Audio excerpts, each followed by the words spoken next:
Funding for This Is Nashville comes from you, our listeners, and Pinnacle Financial Partners, an equal housing lender, committed to the dream of home ownership with $213 million in affordable home loans made to people of low to moderate income in 2023. PNFP.com/home. I'm Khalil Ekalona, and this is Nashville.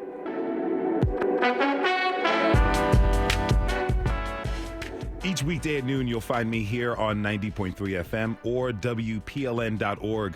This is Nashville is our brand new daily show here at WPLN News. We're journeying into the identity of our city and region and bringing you along with us. Today, we're talking some trash. Well, we're talking about trash. With the city embroiled in a lengthy contract dispute with Red River, a private waste management company, our trash and recycling pickup schedule has become unreliable. More on that later in the hour. But first, we want to spend some time on something a bit heavier. It was just 1 year ago today that a gunman opened up fire in 3 Atlanta area day spas, killing 8 people, 6 of whom were of Asian descent. Women of Asian descent. The shock resonated throughout the country, and Nashville was no exception. WPLN reporter Juliana Kim joins us now to reflect on how this tragedy hit home here in Nashville. Juju, welcome to This is Nashville. Thanks for having me. Thank you for being here. You know, at the time, you were a reporting fellow for the New York Times, and you actually traveled to Atlanta to report on this. Take us back to this moment, that moment. What was it like to recover? Yeah, I think the hardest part for me in reporting was that I just couldn't wrap my head around it. As a reporter, all I want to do is to get to the bottom of an issue, understand all the complexities and forces and systems, right? So that I can help our readers and listeners make sense of it too.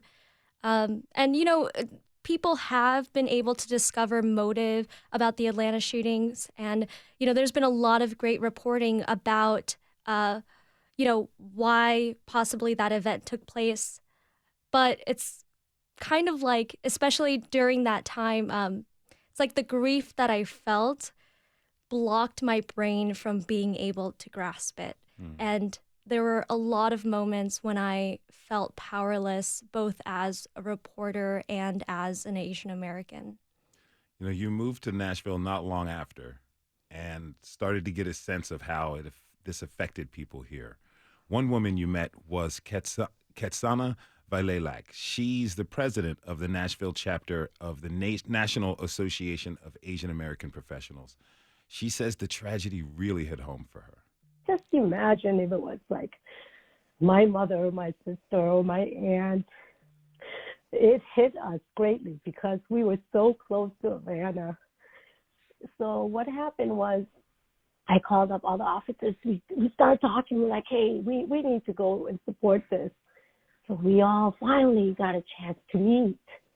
And it takes a shooting like that in Atlanta for us officers to meet at City Hall. When we went there and joined all the other API community with the support from the city, and we held up our signs, and we went there and lit candles to call out to the victims. And these are the people that we don't know, we didn't know, but now we know them by name because of this hate, this hatred, this shooting. I can really hear and feel the hurt in her voice. It's a tragic way for this community to come together, but it sounds like she's saying she's grateful for coming together nonetheless. Yeah, I think that was something special that was able to happen after the shootings.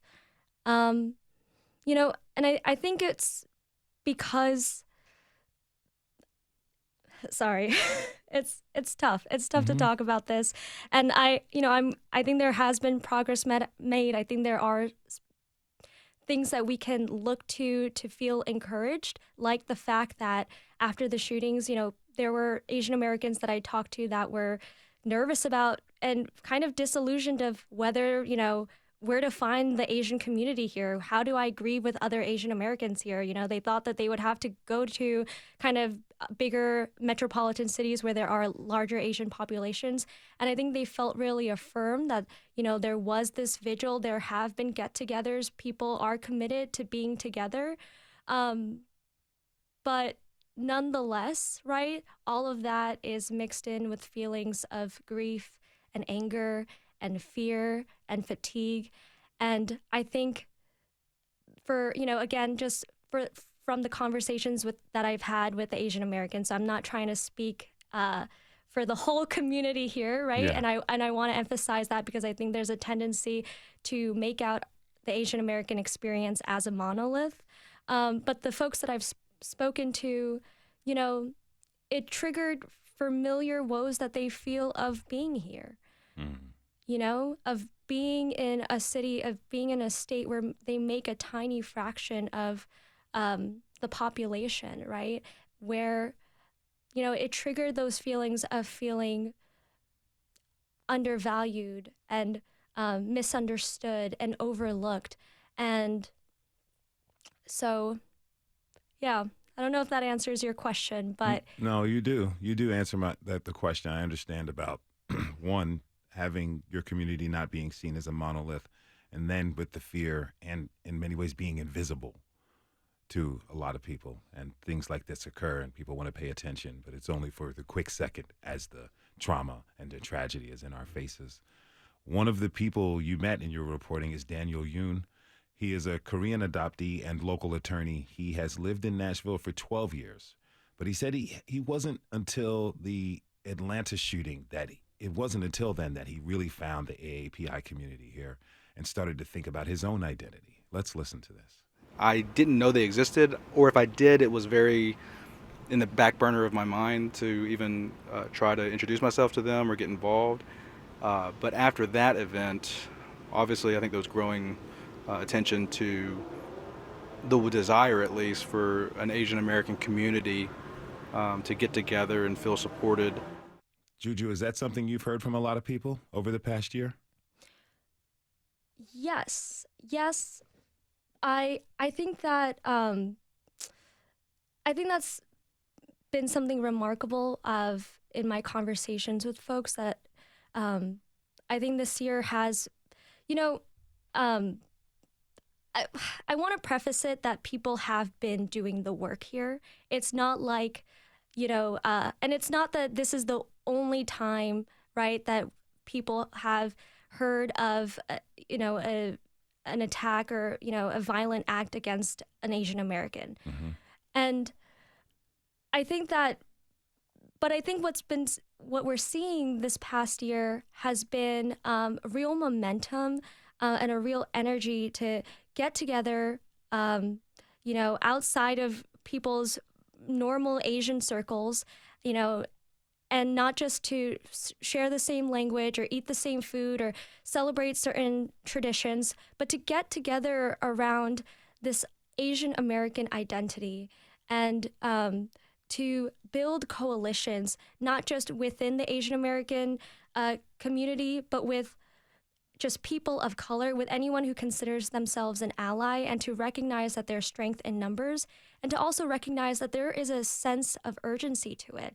It's not just something fun to do. It's not just a nice thing to feel a sense of community here, but there is it's important because there's a level of, or a dimension of safety to it, right? Mm-hmm. As folks have told me. Wounds like this don't heal quickly, if ever. You mentioned this a little bit before when we started, but really, how has this affected you? How are you working out your feelings? You're a young woman. You're here new into this town, and this is a story that you've come to cover, and it's so closely related to you. I'll be honest with you. It's a sad day, and there's been a lot of sad moments this year, right? What happened last March hit close to home because, one, I'm Korean, like some of the victims. My mom worked in spa salons. I used to take naps in the massage rooms.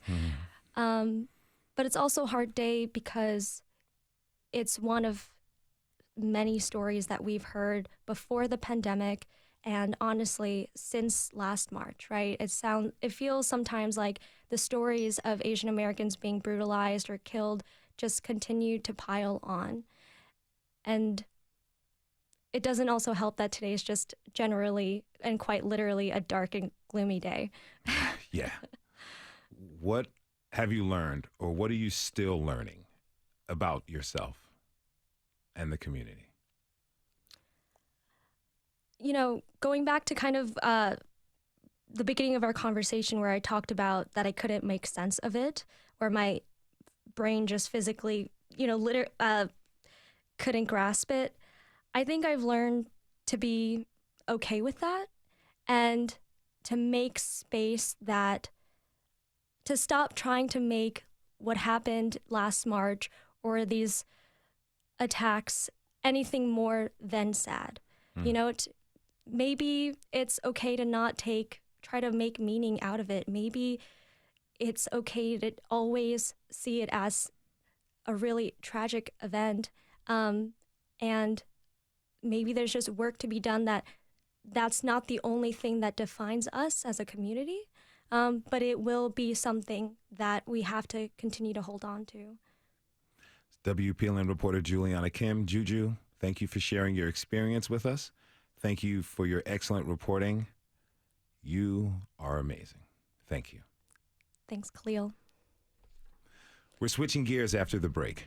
Trash has been piling up on our streets. When we return, we'll hear from frustrated residents to get a better idea of what exactly is going on.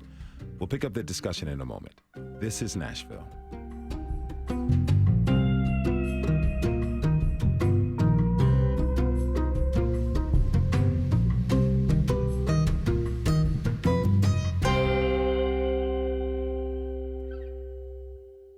Funding for This is Nashville comes from you, our listeners, and Music City Prep Clinic, Nashville-based provider for PrEP and offering comprehensive sexual health services in an environment designed to be safe, professional, and shame-free. Learn more at musiccityprep.org. Welcome back. I'm Khalil Ekalona, and this is Nashville. I think it's fair to say that trash has been on a lot of our minds lately.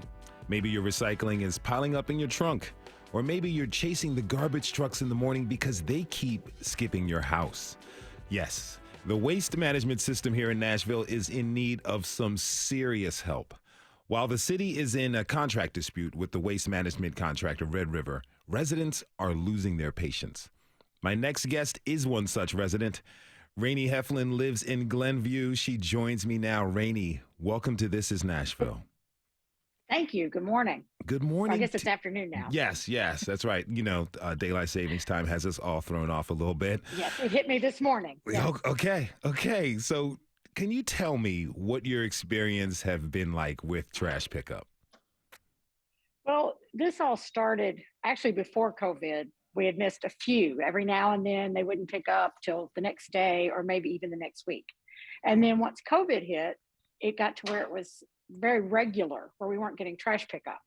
And we had a teleconference meeting with Red River. They made all kinds of promises. They blamed it on equipment. They blamed it on not being able to get people to come to work. Then they blamed it on that whole area of Antioch and Glenview out there just booming in population. And so they couldn't keep up. But they made all these promises. And then it got better for a couple of weeks. Shortly after that, the company files for bankruptcy. So it falls again. And at some points, we're going 2 weeks without trash pickup. Now, I have neighbors who have large families, and they have 2 of the containers, and they're full and overflowing. You have dogs getting in it. You have wild animals getting in it. This is a health issue. So then we stop recycling right at Christmas. So now you have all those extra boxes and the paper. It's strewn everywhere. What have people been Recycling doing? comes back. What have people been doing with their garbage? What are folks doing with their trash? They're just piling it up, or they're dumping it on the side of our streets out there in our neighborhood. And it is weekly that I'm sending in something to Hub Nashville about trash pickup out there, where people have dumped anything. Well, actually, right now there is a reclining love seat sitting against a guardrail on the main street coming into my neighborhood. I'm sure that's just not the people watch. Now, I can tell from the tone of your voice what the answer is going to be, but I'm going to ask you anyway. How do you feel about this? It makes me very angry. We were hit with a tax increase in the middle of a pandemic where people were losing their livelihoods. And yet our benefits have dropped. You know, we're not getting the advantages of a tax increase. If you have a contract with me and I can't honor it, I've broken the legality of that contract. So this should have been taken care of over a year ago, pushing 2 years now, that they've had these issues. If they can't fulfill the contract, then that contract should be void. I realize there's some type of system you have to go through if you have a contract with Metro to get it voided, but those steps should have been taken much earlier than what they have been. Now, have you been in contact with your local public officials? What are they doing to address the problem? Oh, yes. Tanaka Vircher is my council person out there in District 28. She's one of the hardest working women in the city. I call her, text her pretty much weekly. She drives through her district and our neighborhood and reports things herself that she sees, whether it be a code violation or trash problems. She's out there and she's working, but she's only one person. Mm-hmm. Now I'd like to bring in my next guest. Mac Nolen is the Director of Solid Waste Management in Williamson County. He has worked in the garbage industry for decades, and we're happy to have him with us. Mac, welcome to the show. Thank you, sir. I appreciate it. Appreciate having you here. Now, do any of Rainey's comments about the garbage issues in her neighborhood, do they sound familiar to you? Yes, of course, I've been watching that on the news as well. The problem that happened when COVID hit is when everybody got sent home, they started trying to do the projects at home that they hadn't done before. They didn't have time. So it just flooded our locations with extra trash, almost 3 times the volume. So it put a real strain on everybody's system. We here in Williamson County recovered fairly well with that. We were prepared. We struggled. We're finally caught back up, but we didn't lose any service issues. Quick question for you. Rainey mentioned that at the holidays, recycling was done. Now, we know a lot of people are buying boxes. There's wrapping paper, there's boxes, there's Amazon deliveries. Was that a wise choice for the city to shut down recycling as people were having more boxes than normal? The city of Nashville had a very difficult choice. And your other caller actually mentioned that trash is a health issue. Recycling is not really a rodent and an insect problem. So they had to devote their resources on getting the trash up instead of the recycle. Recycling has really grown because of everybody being at home and having stuff shipped there. So that's a product that's increased a lot as well. Now, I mentioned you've been in the game for a very long time, and I'm sure you've heard and seen it all. So this is not just a Nashville problem, right? I mean, what is going on with the waste management system in our entire region, Middle Tennessee? Middle Tennessee is basically the economic driver for the entire state of Tennessee, and landfill space is quickly dwindling away. So in Middle Tennessee, we're looking at alternative sources and something else to do. Burying trash may not be in our future. So we got to look and see what's out there, and all of it's going to cost more money, but we've got to see what's the most efficient and the best for the environment. I'm going to get to asking you what's best in a minute, but we invited city officials to join us for today's show, but they were not available. We did catch Sonia Allman from Metro Water Services yesterday. She tells us that about 73% of our trash collection is done by Red River, and that is a lot. 8% is handled by GFL. The rest is up to Metro. She broke it down for us. Take a listen. You know, we hear the term, don't put all of your eggs in one basket. And, that's true even with a lot of the things we do. We do a lot of things in-house. Sometimes it's cheaper to do it with contract work because they're able to get labor or equipment cheaper. Sometimes it's cheaper to do it internally. We look at all of that. When it comes to trash collection, we do feel it's very important to have a combination of contractors and Metro staff because, you're able to utilize a much larger area. One thing that we have been mindful of is that no one contractor should have such a large portion that they can have such a large effect on the city as Red River has. I should say that we did reach out to Red River for comment, but haven't heard back. Okay, so as it is, Red River accounts for 73% of our trash collection, which seems like a recipe for disaster. Mac, why does that have such a ripple effect? Normally, when municipalities put out contracts like that, they'll have multiple bidders, and then they'll pick the best bid and go to work with that. I'm not real familiar with Red River, but I'm sure they like the rest of our industry. When COVID hit, everybody was going home, getting drivers. It's hard to do, still hard to find drivers. It's hard to find people to work. The federal government was actually paying people to stay home, so people didn't want to come to work. So, and we're still have not recovered from that. What can be done to remedy this? Pay increases. Simple as that. We pay people more money, and we go out there and heavily recruit for folks to do these jobs. That's what it's going to go to. And then also the biggest remedy for it is going to be education. We have to start an education program statewide at the state level, the county level, and each municipality level on why solid waste needs to be done the way we need you to do it. Just getting people to understand it is going to be the best thing. Right now, most residents roll their cart to the end of their driveway, and when they come home that afternoon, it's empty, it's gone. They don't know where it goes, how it gets there, or anything else. They need to learn. Would that be a matter of trying to convince people in the state legislature to put funds into an education effort? I think that would be a good start because it's a state problem. I mean, every municipality and county in the state has the same issue. I was in a meeting yesterday with a lot of people from across the state, and it's all the same.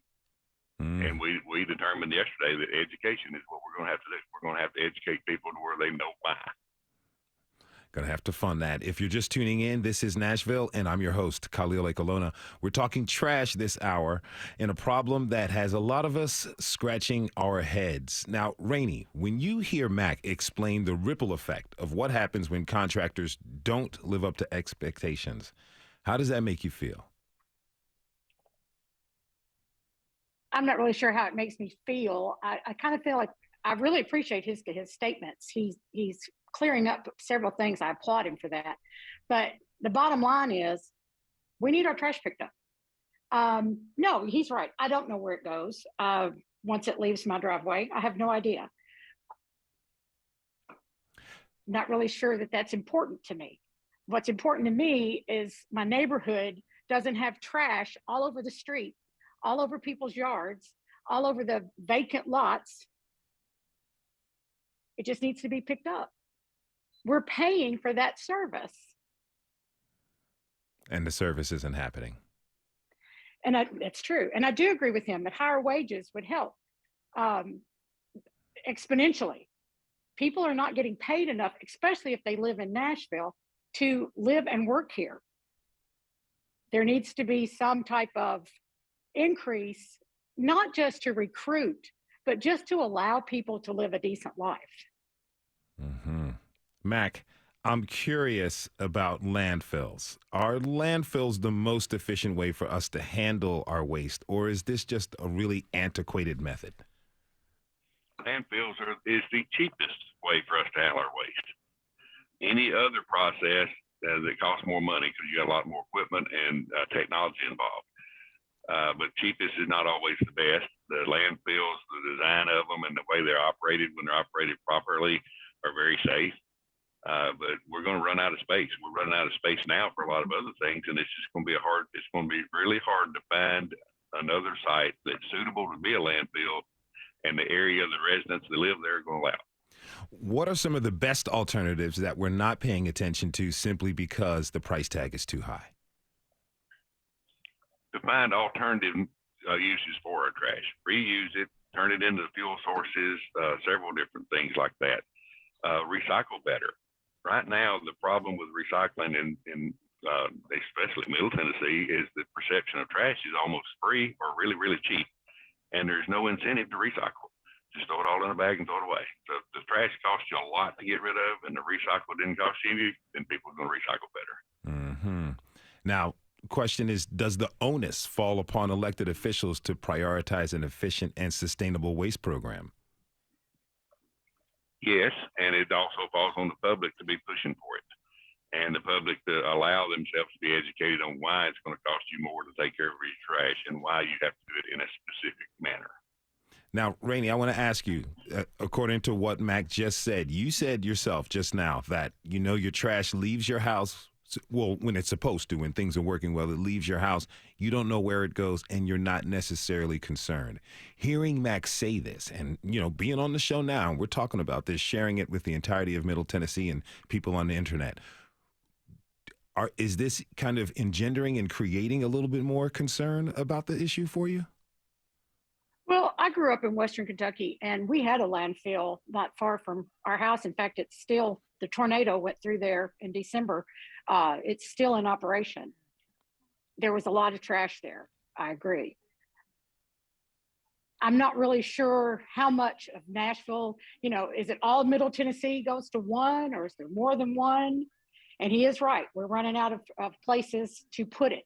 We're running out of places to put people. So we do need to find other ways and other avenues to use this trash. I really like the reuse. He has some great ideas. I wish we could get him in Nashville. Maybe so. But, Rainey, you mentioned that your councilwoman is doing a lot herself. What would you like to see done at a broader level from public officials? As an elected official, I just really feel like their main concern should be the people that elected them, not tourism, not any of the other assets. If you start there and take care of the people that elected you, all that other will fall into place. And it doesn't seem like that's what's happening right now. It seems like our officials are more concerned with tourism. And yes, I understand that running the city is multifaceted. I know it's not a simple solution to anything, and there's a lot of tentacles that go into every decision-making process.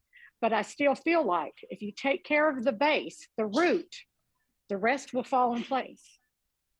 And right now, the root is not being taken care of. Look at our streets. No sidewalks. No trash pickup.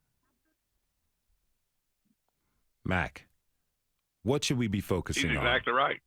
Yeah. Infrastructure has been suffering where our government are looking at bringing in higher paid jobs, more people and things like that. Mm-hmm. But we're not focusing on, we bring in more people, you bring in more trash. You bring in more people, you bring in more need for the roads. And our county mayor said it the other day in a meeting, the two things that the citizens of Tennessee see every day is trash and the streets. So as we move forward, what should our focus be? We need to start focusing on those and spending a little more money in that direction. Tourism's great, but tourism's great, but tourism brings in more trash as well. Mm-hmm. Mm-hmm. That's absolutely the truth. They do, and they get to leave and not be saddled with it like we are. Well, I want to thank you very much for being with us and for sharing your expertise. That was Mac Nolen, Director of Solid Waste Management in Williamson County, and thank you for joining us. Glenview resident Rainey Heflin is going to stick around with us through the break. We've been talking this hour about trash pileup and how it is affecting our daily lives. When we come back from the break, we'll get into why it matters. Stick with us. This is Nashville.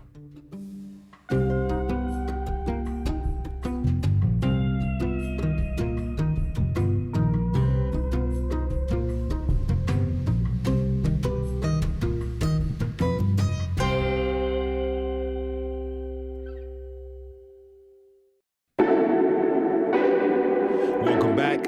I'm Khalil Ekalona, and this is Nashville. We've been talking this hour about the trash pileup in our city and region. It's more than just an inconvenience. Our landfills are reaching capacity, and officials are scrambling for longer-term solutions.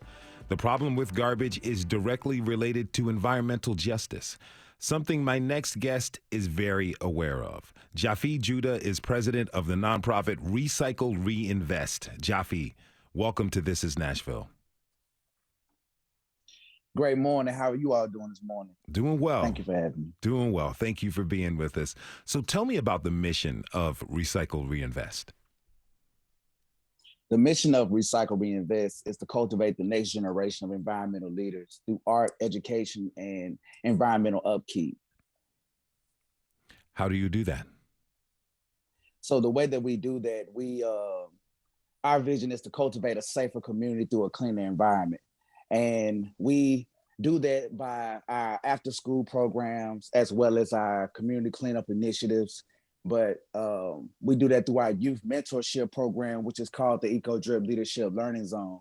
And with our environmental justice project and program, rather, we identified like up to 5 youth, boys and girls between the ages of 9 to 16 in the North Nashville community or South Nashville community. We're also servicing the Napier community in Davidson County. And youth get the opportunity to visit and talk to different community leaders from the gardens, community, Congress leaders, colleges, and farms to learn about what environmental racism is and how they can be an agent of change in that community. You started volunteering in under-resourced communities before this whole dust up with Red River, right? Correct. And you noticed that trash was a problem. Tell me more about how that can affect the community. Oh man, that affects the community just also by it inflates crime. One thing I've noticed, me being from the East Nashville area, but also, like I said, my organization serves the South Nashville area, the Napier community. We see that when you have an influx of trash in your alleyways and your streetways, and you know, when we have this type of scenery of lack of value, it almost incites or invites crime and greater it really invites crime, I would say. And Napier is a food insecure, disenfranchised, low housing, under-resourced area. And I feel like when we are not tackling the trash or not tackling the issue of the importance of having more trash cans in sight, having more recycling options, it increases the crime in these low income areas and under-resourced areas. Rainey Heflin, resident of Glenview, is still with us. I'm curious for your reaction to what Jafi just shared about the effect on the community. I totally agree with everything he just said. My neighborhood is a very diverse neighborhood, and and the whole district of 28 is very diverse. It's normally middle class to lower middle class, and all of that flows into the crime rate, the inability to be able to get out and enjoy their neighborhoods and their yards. All of that plays into it. I agree with everything he said. Now, Jafi, you organized trash cleanups. Do you find that people, yes, sir. Do you find that people who live in the community are eager to help, or do some people think that it's another person's problem to handle? I would say it's a mixture of both. It's a mixture of both because they start out having the mindset that it's someone else's problem until our team captains or our facilitators educate them on the importance of why it's important that you live in a clean community and pick up the trash in your area. I instantly am able to see, people who aren't, are probably as inclined to probably clean their own house, to be inspired to want to come outside and clean the community. We've seen that change happen. And it's amazing to see. But we need more leaders and we need more people to support that vision so that way we can keep this momentum sustained and growing throughout the years to come. It's a part of community. I understand where you're coming from. When I lived in South Los Angeles in my early and mid-20s, I had a neighbor, Mr. Larry, and then there was Earl. And these two gentlemen made sure that everybody kept, at least in front in our block, clean. They even made sure that you parked within a certain area so everybody could fit their cars in. You weren't, trust me, nobody was messing with Mr. Larry and Earl. I'd like to bring in our next guest. Melvin Black is a former Metro Council member from Bordeaux, a historically African-American neighborhood that houses a landfill that is near capacity. Melvin, welcome to the show. Thank you. I want to ask you about that landfill. Last year, the Davidson County Solid Waste Board denied an application to expand the landfill site Help us understand how this issue has affected your community and the neighborhood of Bordeaux. Well, I'm not so sure. Are you referencing the landfill on Ash City Highway, which is a commercial landfill? I actually thought you were talking about the old landfill in the Bordeaux Hills. But you're going to, anytime you want to expand a landfill in any area, whether it's Nashville, Bordeaux, or Los Angeles, the residents are going to rise up in opposition to it. The one in Murfreesboro, who is seeking an expansion. Already you have overwhelmingly odds against expanding, and yet we continue to create trash, and we also continue to create commercial trash. So where is the answer? And I've listened to all of those that have been on this program, and I agree with everything they say. We need, and I think the most important thing is we need to educate people. We need to educate residents. And I think the city may empower themselves to utilize the educational process through billing from NES and the water department of educating when they send bills out, there's information out about recycling, trash pickup, recycling, all of that. So that's where I am. Part of educating us is understanding the historical context. Tell us about the old landfill. Now, the old landfill was there in Bordeaux Hills, right close to Bordeaux Hospital, other facilities there. And it was during the early 90s that they wanted to expand that one, and the community rose up against expanding, and they were not granted the expansion of that landfill. That landfill was an old landfill. I remember it so well because I used to take trash over there, and it was one of the older ones that people brought trash every day to that landfill, and when you go over there, you will see rats as big as you and I, until the environmental people got involved and required every landfill for every day trash brought in to be covered with dirt so that it would eradicate rats being around those dumps. So, which was a great invention and a great thing to happen. Those are big rats you're talking about. Oh, you talk about some big rats too. Okay. Now, earlier in the exaggerated about big as you and I, but they were pretty big. Okay. They ate healthy. Okay. Yes, I hear that. Earlier in the show, our guest, Mac Nolen, Solid Waste Director for Williamson County, was telling us, look, our trash has to go somewhere. So landfills seem inevitable, but they pose risks to those who live near them. And a lot of times those communities don't have the resources to speak up. Jafi, have you seen that play out in the work that you do? I have seen it play out in the work that we do partially and on a very low scale. We have an after-school program, a food waste focused after-school program with Napier Elementary School in the South Nashville area. And what we do is we get the youth, every youth who joins our program gets a free recycle bin. And we had our youth go home, take the recycle bin home, and bring home bottle caps, bring back bottle caps to the classroom. And we wanted to introduce to them repurposing.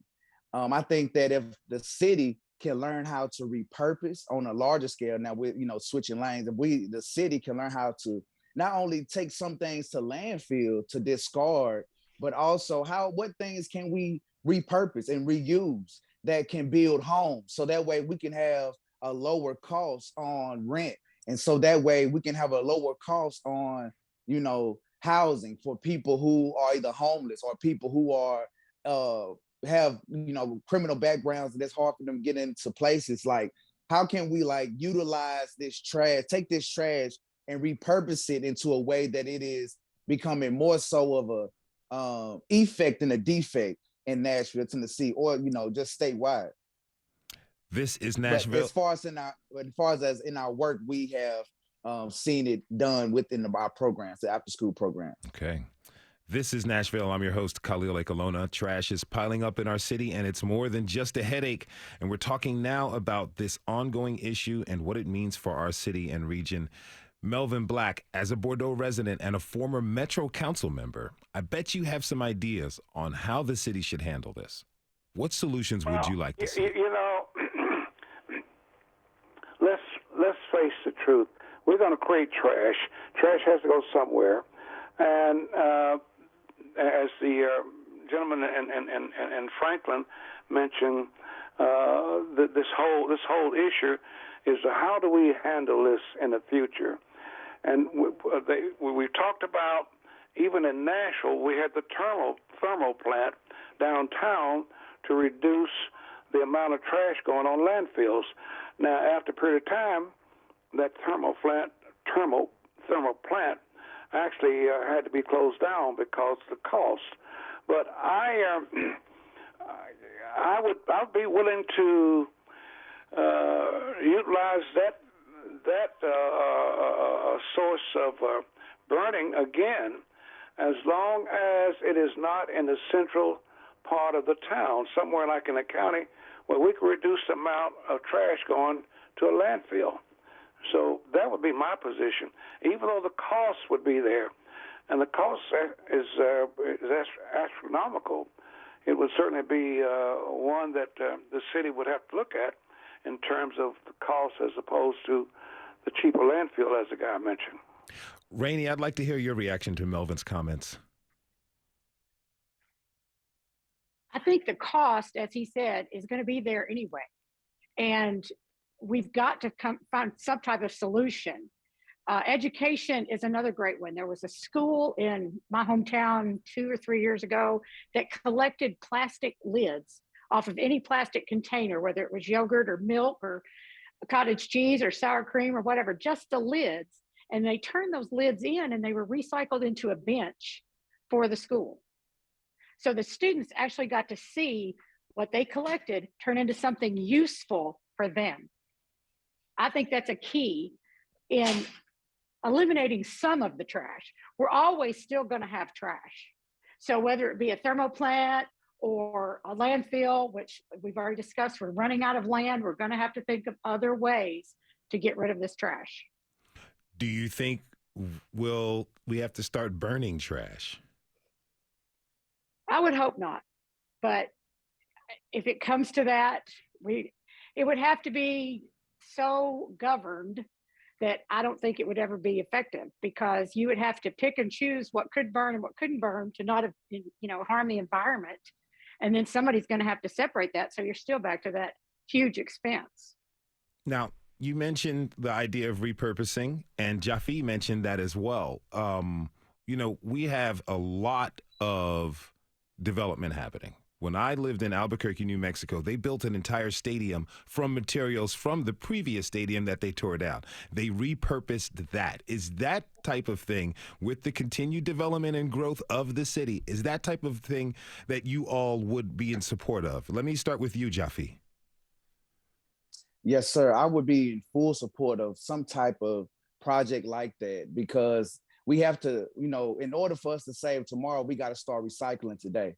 And that can start, whether it be in the home, that can start in the community, that can start in the citywide, statewide. But I feel like if we're not taking those steps to, repurpose our waste and only relying on one source, eventually that one source is going to overflow and not be resourceful anymore. And the future is recycling, repurposing, and reinvesting. Melvin? I think I would agree with him, but I would also say that the cost of using those materials in a stadium to redo another stadium, the cost may be so astronomical that it may not be feasible, or they'd be willing to pay the cost to do that. Years ago, they used to tear down buildings and with bricks and reuse. I think I saw where they had even prisoners go and clean the old bricks and put them in stacks so they could be used in further construction. So I would agree, yes. Okay. How do you feel about it, Rainey? I'm all about some repurposing, and I'm with Jaffe. I think that starting with the kids is where we're going to need to start. If and I know we throw so much at them in schools. I taught school for many years, and they're just bombarded. But this is another process that needs to be added in, almost like a civics lesson, because it's a way to become a better citizen. It's a way to understand what your government has to make decisions about on a daily basis. And so I'm all about that, and get the kids involved. And let's start, as he said, we've got to save that next generation. So we got to get rid of the trash today. So if we start repurposing it, it's going to help a whole lot. What does this issue tell you about Nashville and our region, Rainey? I love Nashville. I love living here. I moved here 11 years ago. I think it's a great city. I love when people come to visit. So I do like the tourism industry, but once again, we need to get back to the root of the city.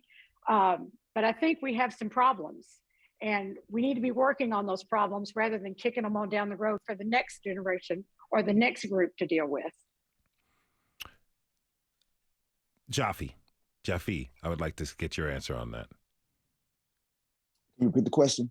About what does this issue tell us about Nashville and our region? This tells us about Nashville and our region that there is still a lot of opportunity for education and action. To there's a lot of room for opportunity in education and action in order for us to really tackle this problem of waste that is here in Nashville. And I feel like we have to have more consistent conversations about the work that we want to see done and the change that we want to see happen in order for us to really be at a sustainable city, a more sustainable city in the future. Now, people claim they want garbage collection and recycling centers, but just not in their backyards. And to me, from what you all are saying, it feels like we're going to have to sacrifice a bit in order to get a handle on this problem. Am I off base with that line of thinking that a little personal sacrifice is needed from us all? Melvin? You know, my point here is in terms of what we're talking about, that the Nashville needs to take another look at doing its own trash rather than sending it out somewhere else. It is costing us daily to send trash out, and it's going to cost us more as we continue to navigate life. When we mentioned the Bordeaux landfill, it was run by the city. We were profiting $7-8 million a year on that landfill. So I think the powers to be in Nashville need to consider finding a location to do our own landfill. Okay. All right. Question for you, Jaffe. Where are we headed if we don't find a fix? Stagnant.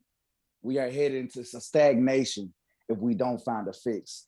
And I agree with him about the Nashville needs to have its own way of collecting its own trash. And that's why Recycle Reinvest is here to also be a part of that conversation to figure out how can we, be a part of, increasing the presence of drivers who are picking up trash and possibly at a entry level, pay. There may be a way that we can be a part of that fix. So, because if not, like I said, I feel like we will be stagnant. We won't be able to progress as a city as we need to and deserve. Last question is for you, Melvin. How can we make sure our officials know how urgent this issue is?